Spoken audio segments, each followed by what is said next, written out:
protecting homes and businesses from the whims of nature, you need more than just quality materials. You require Riverland Roofing.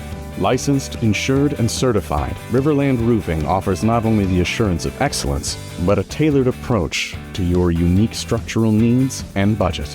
To learn more about what Riverland Roofing can do for you and the community, call them at 662-644-4297 or visit riverlandroofing.com.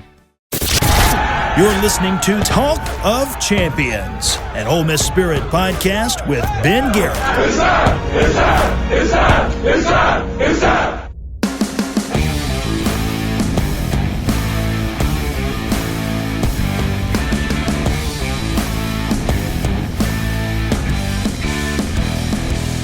Hello again, friends, and welcome inside the Riverland Roofing Studios, at least for me. Riverland Roofing, for all your roofing needs, 662-644-4297 is the number to call or text.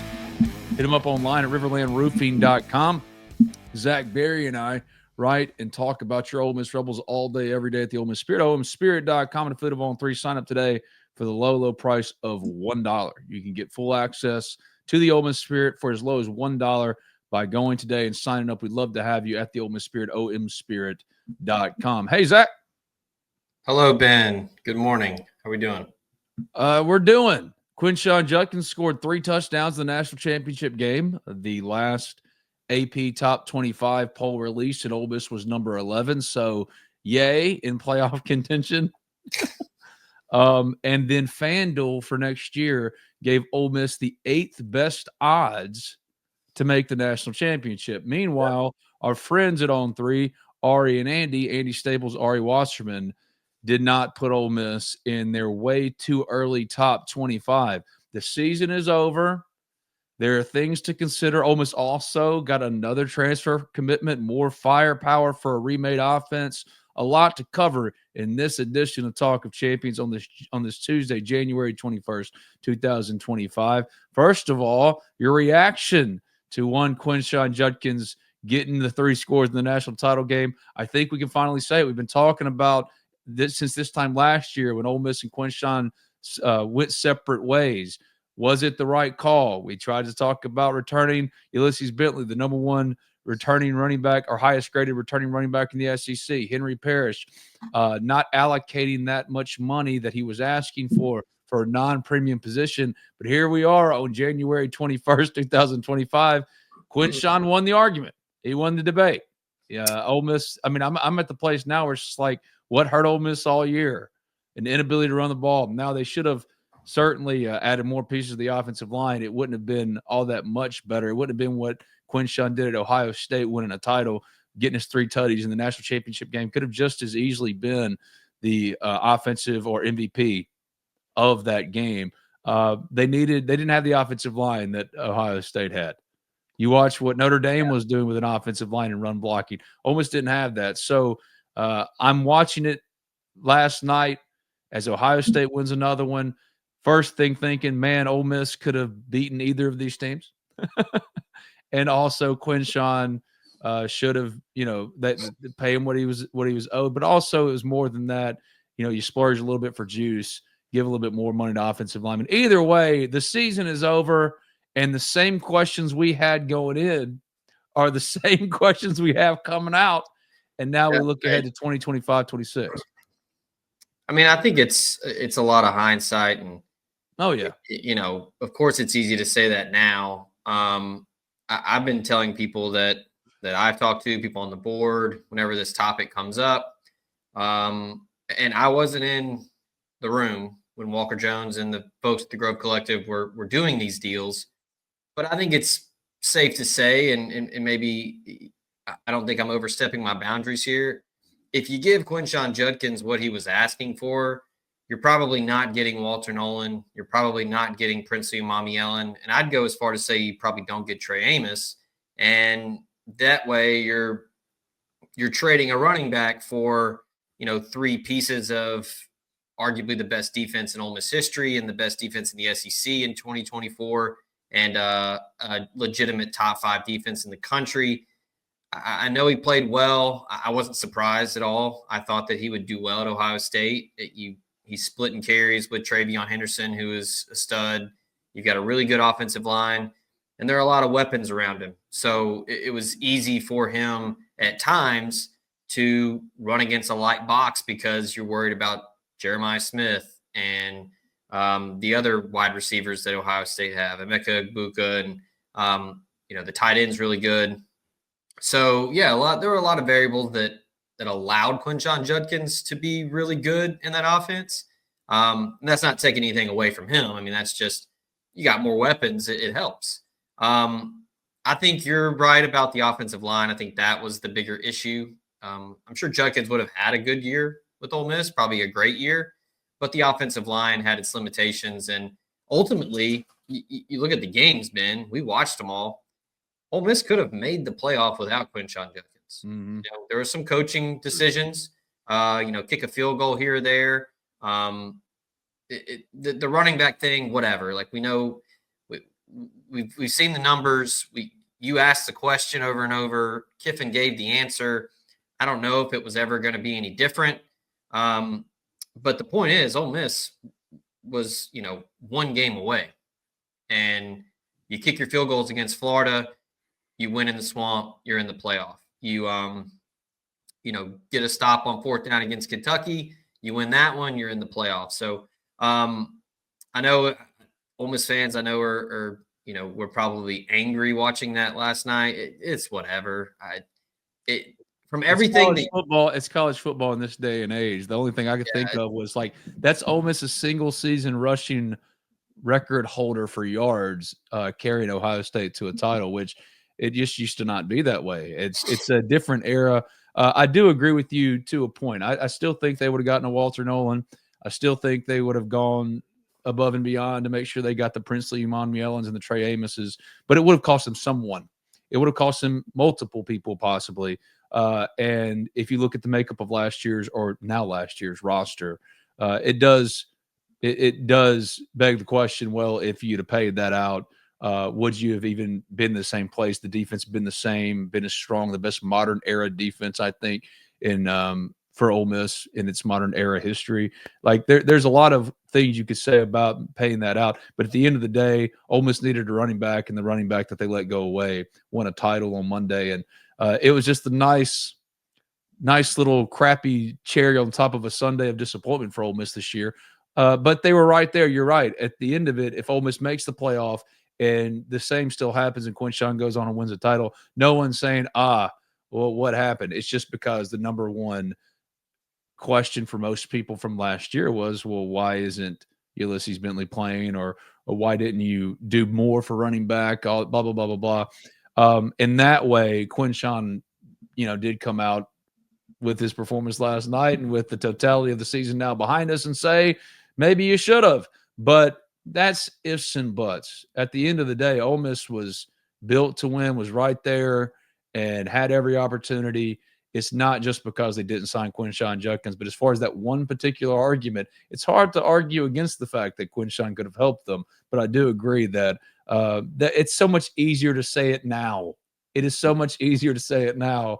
And living in hypotheticals, it does no one any good. But again, that's also great for podcast fodder because you look ahead, and Ole Miss has got the 8th best odds according to FanDuel, but left for the national title next year, but left out of the top 25 for Andy and Ari at 0-3. And that's kind of what sets the table, sets the stage for what Ole Miss is going to be next year.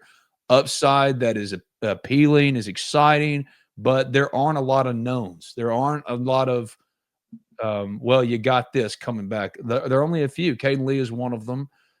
Unlike this team, which you had the quarterback, the only thing you didn't have was the running back, is why we started here today after the national championship, Quinshon, because everything else was elite. So next year, it's questions all over the place. You love the upside, but what did you think of that about Ole Miss now that the season is over, looking ahead? If you had to do your rankings of them, where would you rank them? Or would you rank them at all?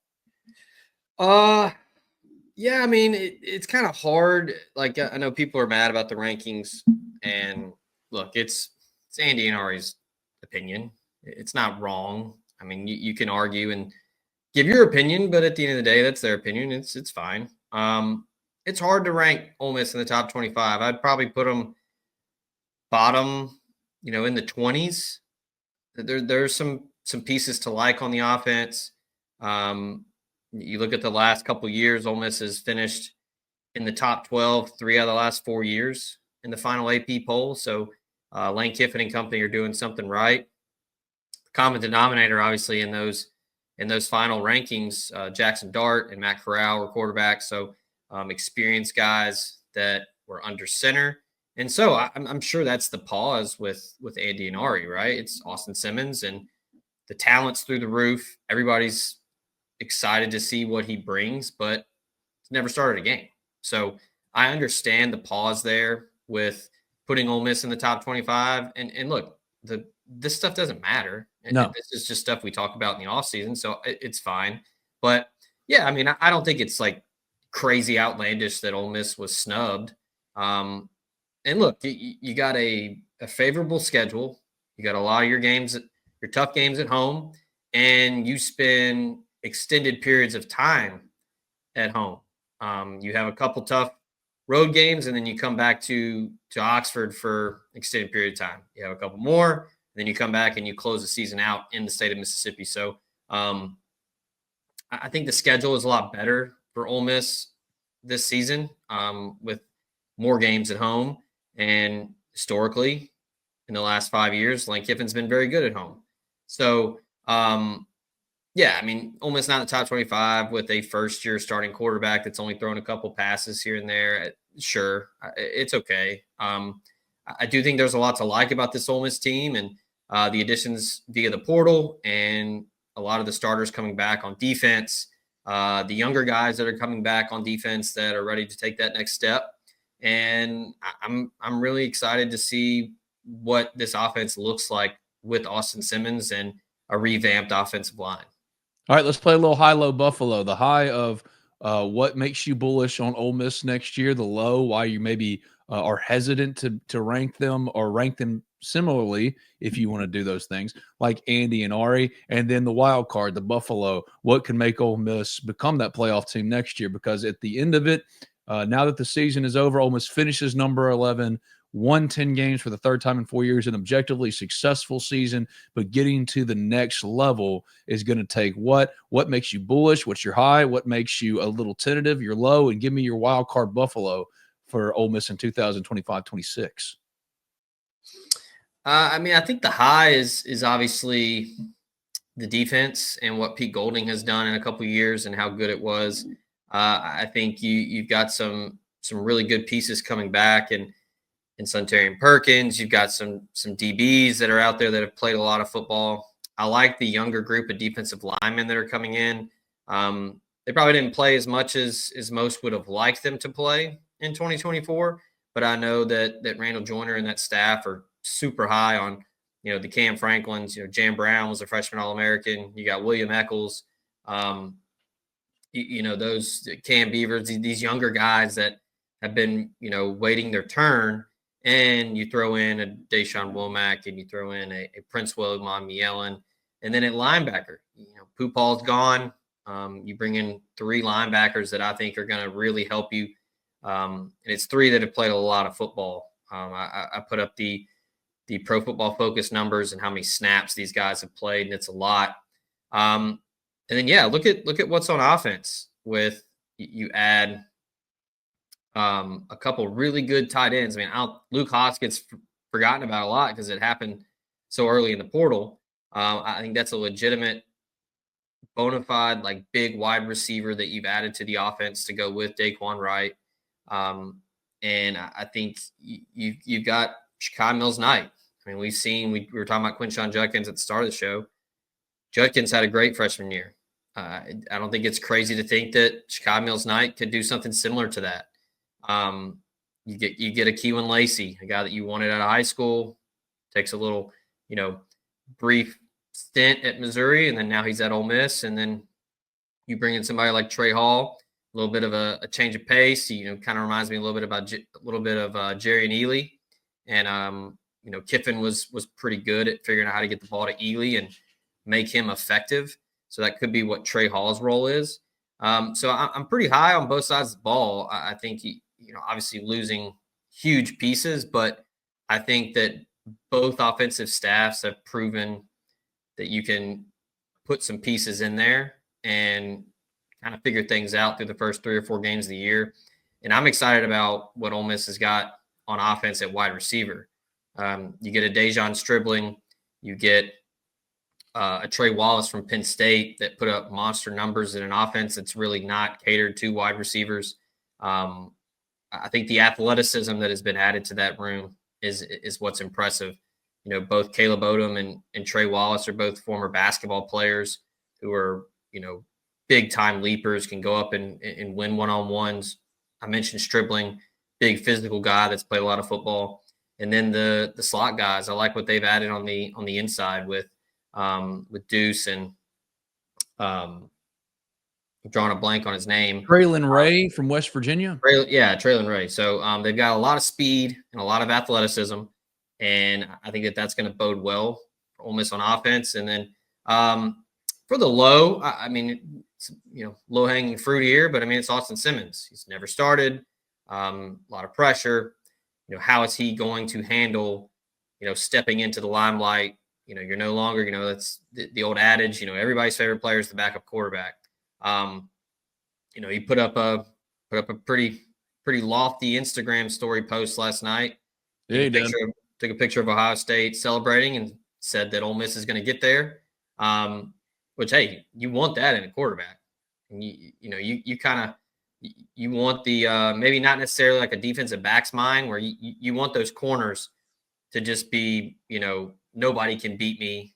I'm going to lock down everybody. Quarterback, you want it, but you want to be a little more, you know, got to be really good between the ears. And I think Simmons is that.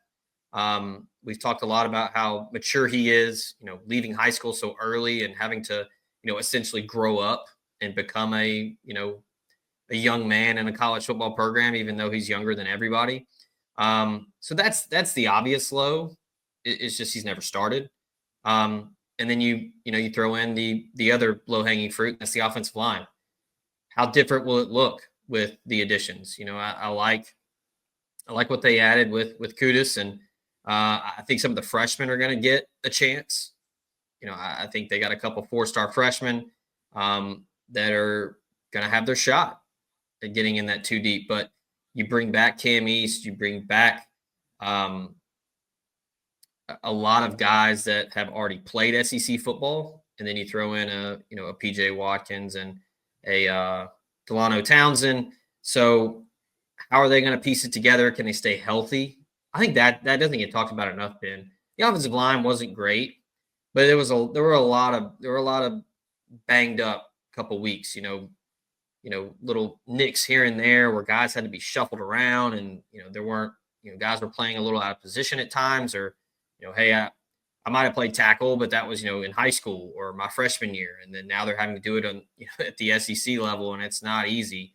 I think that's the obvious low, with just Simmons being inexperienced and the offensive line having to, you know, kind of start from square one, and maybe a little self-reflection, you know, in the mirror, you know, hey, do we think we can do this? And then Buffalo, like the wild card. I mean, you could look at, you know, what's Caleb Cunningham going to do as a true freshman? You know, we just saw Jeremiah Smith set the college football world on fire. He had 15 touchdowns this year, Ben. You know how many career touchdowns Julio Jones had at Alabama? He had 15 as a freshman. Jeremiah Smith, yeah. Yeah, but I thought Julio had 15 as a freshman too. Pretty sure Julio had 15 in his career. See, I thought he had 15 as a freshman. That's crazy. Let me double check. You're probably talking about the same graphic. I just read it wrong. See, because for me, the high-low Buffalo is pretty simple. The high is the replenishment of wide receiver, because Trey Harris is gone, Jordan Watkins is gone. The promise that was Aiden Williams is now at Mississippi State, and Narelle White is in the portal. So the proven and the future all are gone in one fell swoop, except for Caden Lee. And you said, well, they got to get number. And it wasn't just at wide receiver. It's at cornerback too, but that's my low. Linebacker, in the secondary, at safety.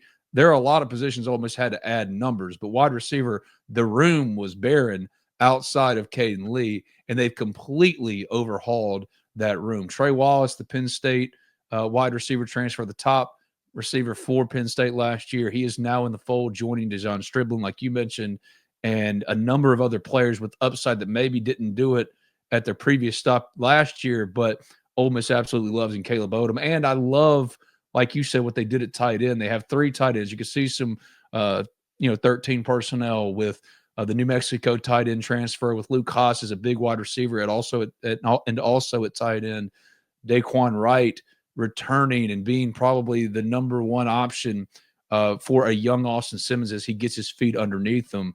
That's exciting because Ole Miss's collection of pass catchers is as strong, if not potentially on paper, stronger than the group that just left. And I didn't think that was possible.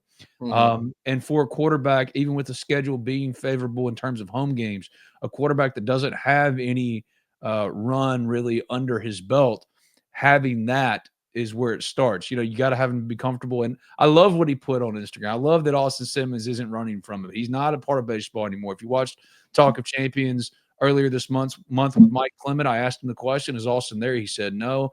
And then reports coming out, I think, over the weekend confirming that because Mike finally spoke on it as well. He is all in for football. He is no longer a baseball player. He is Ole Miss's starting quarterback, and they've got the backup from Louisville now coming in to compete with A.J. Maddox. So Ole Miss has that room solidified. But my number one bullish, why I'm high on Ole Miss in 2026 is in a lot of ways because of what they've done with their playmakers, their skill positions, wide receiver and tight end. Because you remember when Lane got here, all the talk about his offense was, one, it's a run-heavy variation of the spread, which it has been, except for this year. And then two, the tight end is going to be featured. And we haven't seen that type of featured Harrison Bryant, even Kenny Yeboah in year one over the last couple of years. We thought Caden Prescorn was set up for that this year, and it just didn't happen. I think for the first time, that collection, both the tight end and wide receiver, is more in line with where Lane Kiffin wants that personnel to be and can allow him to be more creative in a free shot year where you can take more chances. You can throw caution to the wind. You could, if you're going to be a playoff team, you're going to have some things break your way. You can't rely on, we got a 3-year starter at quarterback, or we've got the best defensive line in modern Ole Miss Day history. All those things. You have to first make sure that Austin Simmons is set up in the best possible way. And after a slow start, I thought, for them in the portal, especially at wide receiver, they have certainly done that. Now, the low for me is they still don't have a field corner. Thaddeus Dixon is at North Carolina. Tamarcus Cooley is at LSU. Brandon Cisse is at South Carolina. All players that Ole Miss had in for visits out of the portal and liked and wanted to get and didn't land any of them. So getting more help at corner with the first window already closed, the options not as plentiful. But you're starting to see now players not even worry about the portal. Like the kid from Wisconsin that transferred anyway, even though he wasn't released to get into the portal. There are no guardrails. So every single day there are possibilities for Ole Miss to add to what I think is their weak spot, which is opposite Jalen Braxton, the transfer from Arkansas in place of Trey Amos at field corner. Chris Graves returns. They love TJ Banks, but they haven't addressed that, I think, enough, which worries you because the rest of the defense, it's not like you're going to go add a Walter Nolan or a Princely Umanmielen, the last piece of an already elite group to push them over the top. You don't know what your elite group is yet on defense. And last year you said, well, you have elite talent at all 3 levels. This year you do have elite talent, but it's unproven. And a lot of it is. TJ Daugherty's going to be good, of course. Centarian Perkins is going to be good, a starter in place of Princely Umanmielen. You love what they've done at edge in the portal, very similar to wide receiver, but corner is still a glaring need. And then the Buffalo, the wild card for me is Austin Simmons. Because if Austin Simmons is the player they think he is, then his Instagram post, reel, whatever, story last night where he's talking about getting there to the national championship, I promise you guys, isn't far-fetched. Austin Simmons was handpicked. Austin Simmons is the guy for Ole Miss football moving forward. And if he's as good as they think he is in year one, well, then the sky's the limit. It's complete and total wild card. But like I said, Ole Miss finishes number 11 in the final AP Top 25 poll. Portal recruiting will not slow down. And it's an interesting it's interesting to consider what Ole Miss could be next year because there's such a wide range of outcomes. Just where you could see where they could be right back there in that 8, 9, 10, 11 win. Maybe not 11. 11 seems really, really rich. But 8, 9, 10 win contention. You could see that path, but it's not nearly as obvious or clear as it was this year. And there is far more volatility in what they could be on the other end of it, right? Where they could be 7 wins, 6, 7, 8 wins, and that be considered a disappointment. So I love what Ole Miss has gotten done. There's still more to get done. But, yeah, watching the full makeup of the season and what it was, I think Ohio State was always the best team, always had the most talent, and lost some games inexplicably. But the fact that Ole Miss was at home watching those two teams, I mean, they were certainly better than Notre Dame.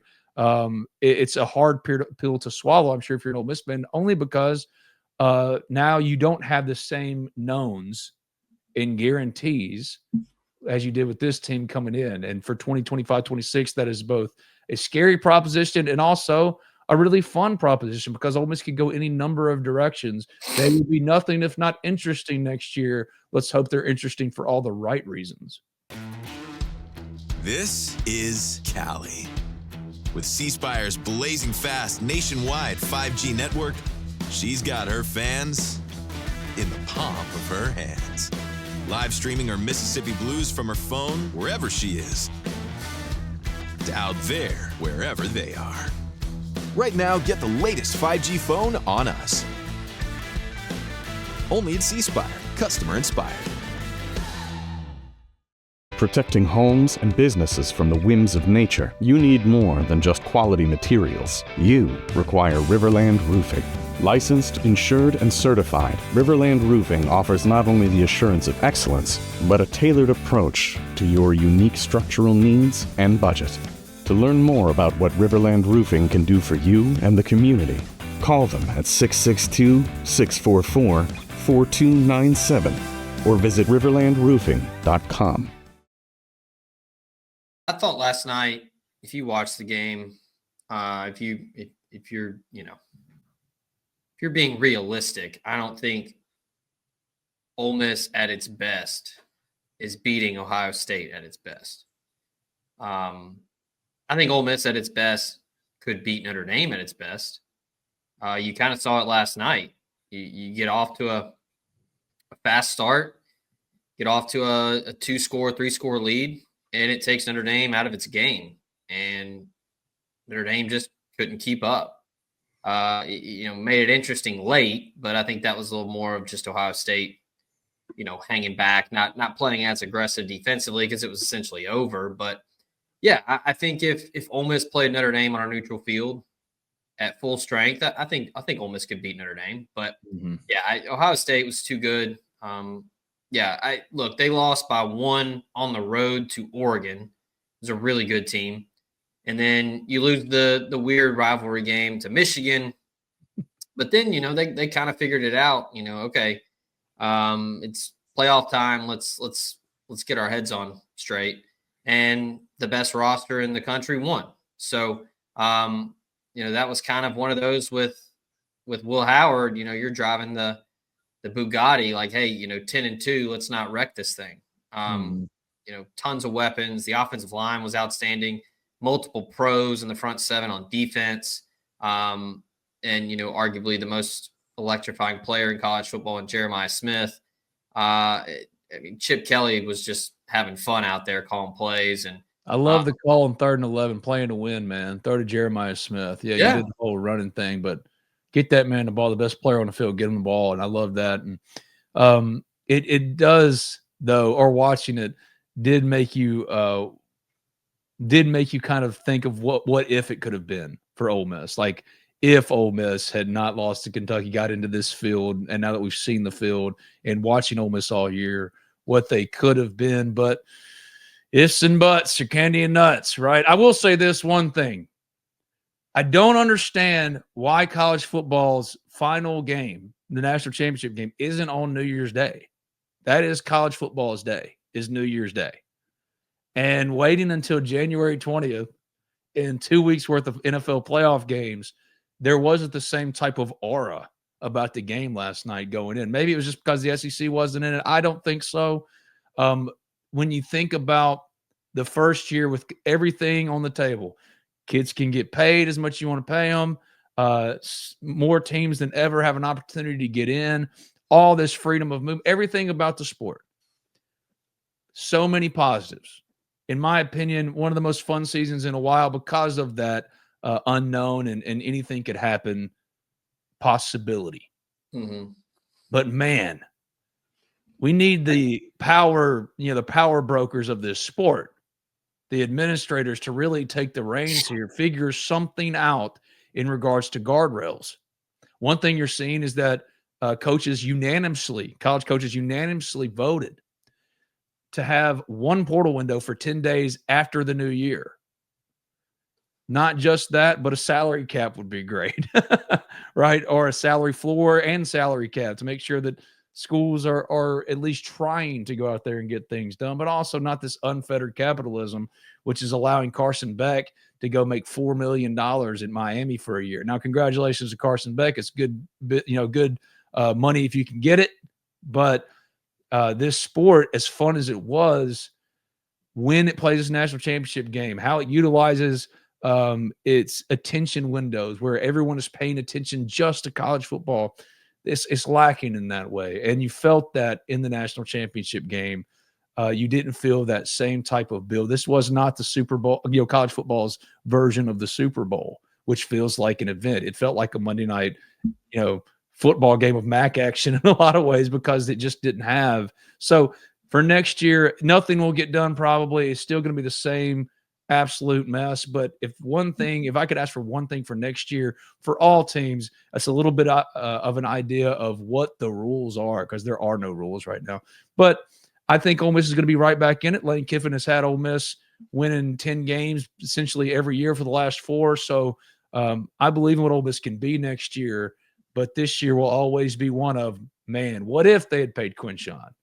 What if they'd, not given up a 4th down against Kentucky? Or what if that ball doesn't bounce on the turnover for Kentucky going into the tight end's hands and they scored the go-ahead touchdown? What if, when it should have been more about a crowning achievement for Ole Miss football? And that's the tough thing to swallow, I think, today for most Ole Miss fans. Yeah, I mean, I understand the what ifs, but I think I wonder if college football will ever consider, shortening the regular season in order to take advantage of that, New Year's Day window. I mean, I don't know. I think there could be a lot of variables to, why there wasn't as much buzz. I don't know, just kind of 2 marquee blue blood programs that, not everybody particularly cares for might have heard it. I had no. Last night was one of the few times where I was just kind of like, whatever. I don't care who wins. Yeah. Like a lot of times you kind of subconsciously will pick a side. And last night was just kind of whatever for me. I mean, Notre Dame, it would have been cool. Marcus Freeman. What kept me in it was when Quinshon started doing his thing. And I'm like, oh, man, there's the Ole Miss angle. Yeah. Like Marcus Freeman, it would have been cool for him to win. He seems like a good dude. I didn't really care. Like a lot of people hate Ohio State. I don't really have any feelings one way or the other.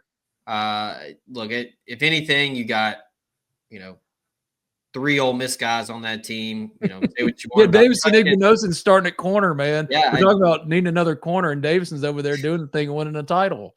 Yeah, Davison Igbenogson. I do think I tell people to this day he's probably my favorite interview. So I little. Personally, I was rooting for him to play well and to get a title. And then Taiwan Malone, good dude, was always great with media, always great with us. So good for him. And, the Judkins thing, it's whatever. I mean, it's just so easy. It's right there. And that's the thing.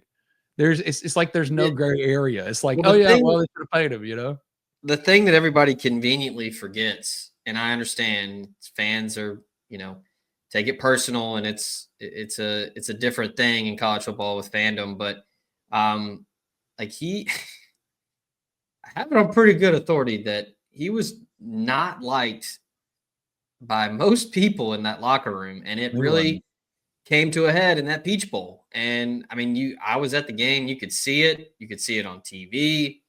It was pretty evident, and it would have been hard to build that bridge back up. And it just got to a point of no return. Winning is all that matters. I agree. But now that you've seen it, now that the personnel decision was made and the end result was what it was, we can all say, patch it up next time. Just patch it up. But yes, I agree. There was a lot of that. And it's easy to do now. It was a lot. It's easy to sit here now and say these things. It was kind of the principle of it, though, right, Ben? Where, I mean, they came to an agreement on a new deal, and all was well. And then after the Peach Bowl, no, we're going to go back and, and then it just got to where it was like, all right, you either want to be here or you don't. And you're affecting the team, not only in the locker room, but you're affecting other portal pursuits. And sure, I saw somebody on the board mention it, or maybe somebody texted to me where, Ole Miss waiting as long as it did to move on from Quinshon Judkins probably hurt it in like trying to find another running back. But yeah, it's over. You got to move on. Officially we can now because it's all over. It's done. Yeah. If we're ever going to talk about, all right, what's the final verdict on the Quinshon story? Well, that's what this is, because there's no other day in the year that we can do it outside of the day after he scores 3 of the national championship games and Ole Miss needed a running back all year. But again, when you think about what Ole Miss could be next year, I love the upside, but the volatility is going to be much greater, and it's going to be harder to predict what Ole Miss could be. But if Austin Simmons is everything they think he's going to be, then Ole Miss is going to be right there again. And again, getting Trey Wallace was just and Lane Kiffin was the one that kind of announced that one on Twitter, throwing the shark out himself about Trey Wallace and trolling South Carolina, who believed he was coming in for a visit. I appreciate that Lane is really attacking this portal. The Ole Miss is attacking this portal for playmakers like that to build around Austin Simmons, but they're still lacking, especially on the defensive side at cornerback. And they're going to be working through the spring, maybe even into the summer, getting kids on campus and trying to make this roster as good as possible. Sitting here today, how would you, now that Trey Wallace is in and they've done all the work here, you're going to see portal activity slow down a little bit because of that's supposed to be what's happening right now, is it's slowing down. There's going to be a little bit of that. But as far as what Ole Miss has gotten done, what do you think about it? Now that Trey Wallace is in it, I think they're the number 3 class in the country, according to On3, had moved up to number 2. Have they done what they've needed to do to give you that bullish, oh yeah, Ole Miss is going to be right there again. Now they got these things, but what makes, what about this program or about this recruiting effort in the portal and high school specifically?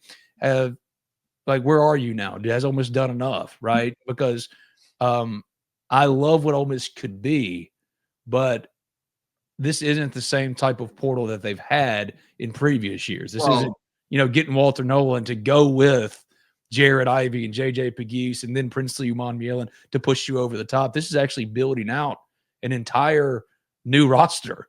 And we knew it was coming, but to see it is pretty. And I think, and look, I'm not criticizing, but Ole Miss fans got a little spoiled in the portal last year. And look, there's not always going to be a Walter Nolan. I mean, he was the number 1 overall player. Yeah. That's not going to happen every year. I mean, it just all came together where you get him, you get Princely, to go along with what you have already on the defensive line. You get Trey Amos. It just worked out great. I mean, that only happened because Nick Saban retired. I mean, he was Nick Saban's number 1 guy. Like, he was going to be a starting cornerback at Alabama. He leaves, and it just so happened that Pete Golding and Lane Kiffin were right there, ready to go, and you get him. So that's one thing to remember. It's not all like that. The portal's not always in a vacuum where it's all the same every year. And I think that you could see that this year, where there are a lot of guys that Ole Miss just wasn't willing to spend that much money on. Like, look, I think Eric Singleton is a really good player, but I don't think he's worth what he was wanting. It's hard to pay a 5'11" slot receiver that much. Now, if Eric Singleton is the wide receiver equivalent to Quinshon Judkins next year for Auburn, then you'll go, well, dadgum, you should, but that's that's the cost of doing business now. Like Eric Singleton was my number one miss, and now it's like, but they've got now none of these guys could be as good as him, or the collection of them could be far superior to whatever return on the investment of $3 million they would have gotten out of Eric Singleton, especially because you're not in a position where, if you go get Eric Singleton, well, that's the missing piece. There is no silver bullet missing piece for Ole Miss this year. So this is different, right? This is different than going and getting Rashad Amos and injured Logan Diggs and all these others to replace Quinshon Judkins. What you're doing here, you could have paid Eric Singleton, but you needed a full room. And now you've got Trey Wallace, DeJon Stribling, Traylon Ray, Deuce Alexander, Caleb Odom. I would take you probably would have to remove a couple of those at least if you'd have paid up to what Eric Singleton wanted. So it's a different way of going about roster construction this year, because you're not getting the silver bullet, surefire, push us over the top guy. Does the need match the want? I don't think Ole Miss needed Eric Singleton more than it needed a Caleb Odom, a Stribling, a Trey Wallace, because you're losing Trey Harris on the outside. You lose Jordan Watkins, and he played a little of both, but you got Caden Lee back. So, he's your best guy coming back in 2025. So you don't I didn't think Ole Miss absolutely needed Eric Singleton versus you got to go get some big guys on the outside. Because look, Caleb Cunningham, he might be Ryan Williams. He might be Jeremiah Smith, but it's not. Fingers crossed. Yeah. But you go get two guys like Stribling and Wallace, who have played a lot of football, to play on the outside. And you get Caleb Odom, who's a high upside pickup, a guy that could turn into a Trey Harris or whoever. And then I think the inside pieces are exceptional and extremely complementary. Deuce Alexander and Traylon Ray are both guys that have played a lot of football and can play on the inside and take some pressure off of Caden Lee and help him utilize more space in the middle of the field. And not to mention, you lose Caden Prieskorn. I think Ole Miss did a hell of a job adding more to the tight end room, because I do think Luke Haas can play a wide receiver, essentially. He can be on the outside. He doesn't have to be a hand in the dirt tight end. And then, by the way, you got Daquan Wright back, who was just that dude, I think he did himself a lot of favors and made some money that night in the Gator Bowl. So, and people keep asking, we got to get more offensive linemen. Yes, true, but you can't square peg round hole it. You got to find guys that fit. You got to find guys that you think are actually worthy of playing in the SEC. You got to find guys that come here for the price point you have for all the allocated positions. Sure, and look, there are not a ton of elite guys in the portal, and when there is a really good offensive lineman, you got 50 schools trying to get him. So, this isn't me making an excuse. It's just the nature of the business. This is just reality. It's you want those really good offensive tackles, but so does everybody else. So last year was just, it was a perfect storm. We were there when Pooh Paul essentially committed, and we talked to him. We saw Juice Wells when he was there, and then it all just kind of fell in. The dominoes were just perfect. It was kismet. Think about this team with Tyler Barron. If that whole snafu doesn't happen. So I think last year too opened up the eyes of the staff and Lane Kiffin, where you have to find the right pieces. I think they found a lot of the right pieces in the portal last year, but it's pretty glaring when you didn't get that right offensive guard, or you didn't get the extra offensive tackle, or you didn't get the running back. And I think that's just the delicate dance, right? That's what the portal is. It's not just, all right, let's look at the top 10 guys and let's try to get all of those guys. It's not like that.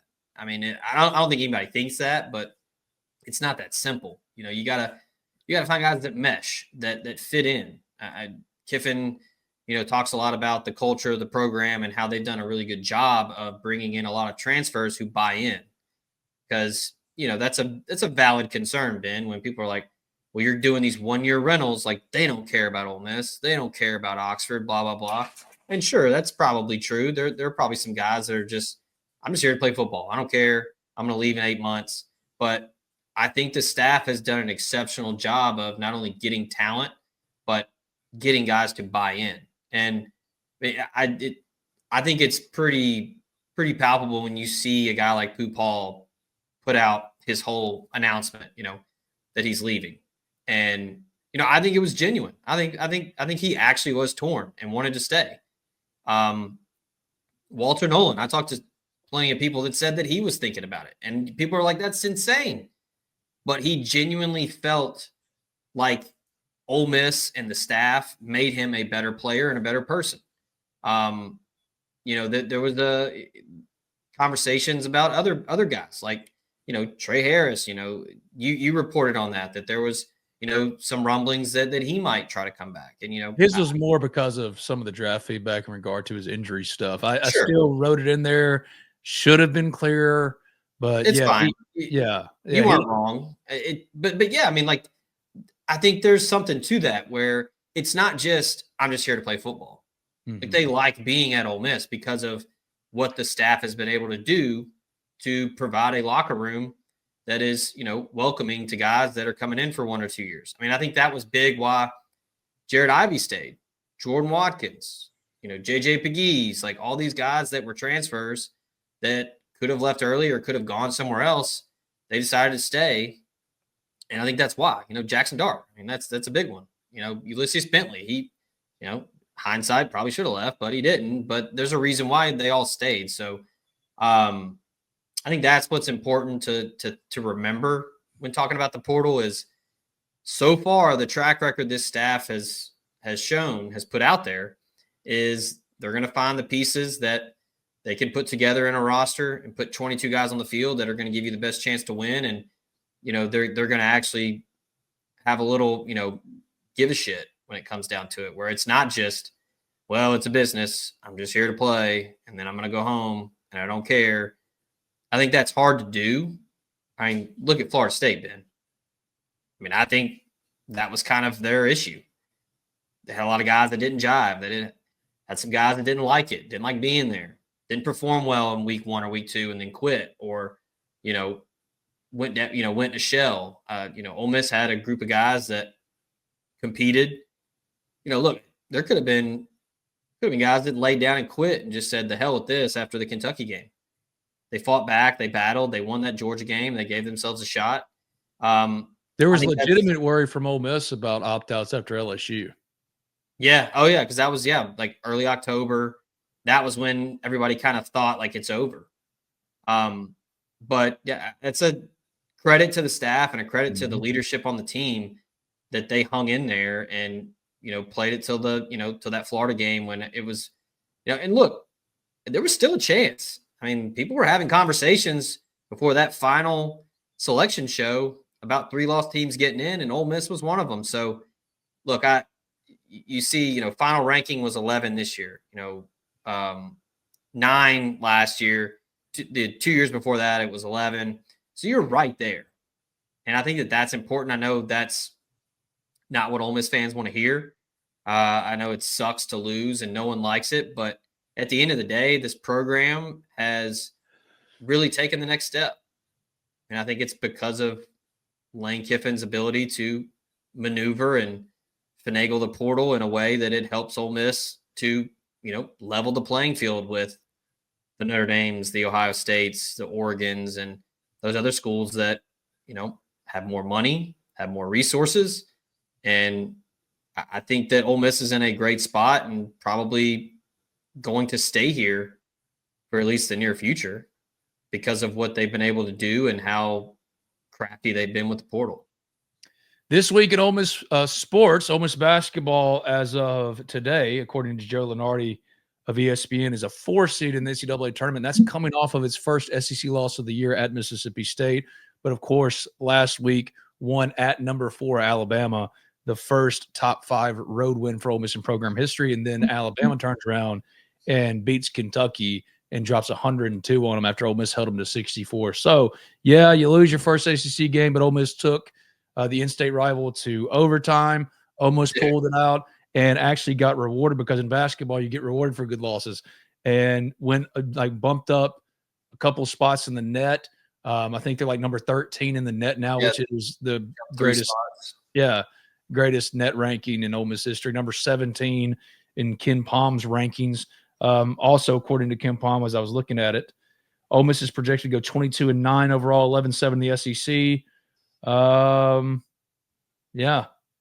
The crazy thing about that game Saturday, Ben, Ole Miss had no business being in that game. They really didn't.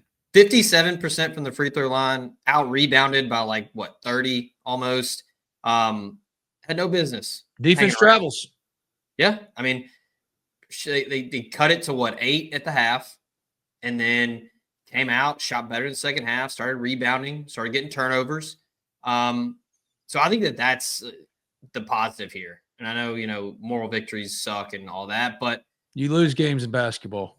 Yeah, Mississippi State should have blown Ole Miss out with how they played in that first half. And they fought back. And again, you talk about culture. Beard talks about that all the time. I think that was pretty indicative of that locker room and those players, to where they fought back, because it looked pretty bleak early. I mean, it was not looking good. That the Humphrey Coliseum was rocking. Mississippi State was shooting it well. 11-0 real quick. Yeah. Real quick. So, yeah, I mean, Matthew Morrell hits the 3. They go to overtime. I thought everything shifted when they get the turnover. Morrell, instead of dunking it, he tries to lay it up. It gets blocked. Chris Spears said the same thing afterwards, man. He said, the Matt Morrell I know dunks that ball. Is it health? I don't know. But, yeah, that's something to watch moving forward. And Malik Dia took a step back after 3 straight games of dominance in the SEC. State's bigs ate Ole Miss alive, and it started with Malik Dia. Only played 18 minutes in that game. He's human. He's human, and him and Chris Beard are still figuring each other out. That's another part of this transfer culture that you don't know these players until you get them in those moments, in those I don't want to say wars, because this isn't war, but once you see them and how they respond, there's some adjustment to that as well. So that is the number one thing I think to watch for Ole Miss sports this week is Ole Miss basketball on Wednesday. Host Texas A&M, number 11 Texas A&M at 8 p.m. Central Time at the Pavilion. Go support those Ole Miss Rebels. They're making a push for the NCAA tournament. If they ended up a 4 seed, that would match the highest seeding in Ole Miss basketball history, matching when Ole Miss was the number 4 seed and got the shot on it by Bryce Drew in Valpo in 1997. But a 4 seed, that would be the highest ever. And also, Ole Miss is looking for its 10th all-time NCAA tournament appearance, and it's been around for 100 years. Yeah. So these are all historic things. Yes, football is over, but if ever there was a time for you to care about basketball, now would be the time. And their style of play is fun because they play a smothering brand of defense. They do have outside shooting capability that they haven't had before. Now, efficiency has been an issue, but this is a fun Ole Miss basketball team. This is what you wanted Ole Miss to be when Keith Carter went and made the change with Kermit Davis, went out and got Chris Beard. Chris Beard's doing what Chris Beard does to support them again, 8 p.m. Central Time at the Pavilion on Wednesday. This has been Talk of Champions. I'm Ben Garrett in the Riverland Roofing Studios, riverlandroofing.com for all your roofing needs, 662-644-4297. Our friends at Riverland Roofing, they power everything we do here on Talk of Champions. You got one last thing for the road. Just something to put a pin in. Remember, a lot of parallels being drawn with Chris Beard in year 2 at Ole Miss and what he did at year 2 at Texas Tech. They went to the Final Four that year, though. You had the Elite 8, then you had the run to the national championship. Yeah. That's it. Both years, Texas Tech was a 3 seed.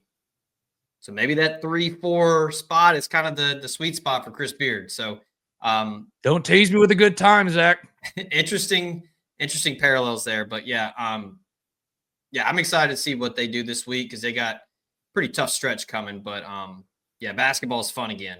So it's been a fun couple weeks, and go to the Pavilion. A&M's damn good, and Ole Miss is damn good. So it'll be another battle. I will say if Ole Miss does make the NCAA tournament, I've already told my buddy Brocky, I was like, look, bro, he owns a tour bus. Like, dude, we're taking the tour bus. We'll do it like busing in the boys. We're going to go to wherever they're at, bring Chris Beard onto the bus. You know what I mean? Like, we'll do the whole thing. Like, I love Ole Miss basketball, and I love that even in defeat. I remember in 2012-13 when Ole Miss won 27 games but ended up a 12 seed because they went and lost at the worst state team you could possibly lose to, like in the 300s in the net. And this Ole Miss team had every reason to just say, this isn't our day, and to lay down, and they didn't. They fought back. They pushed it to overtime. You thought they had full momentum.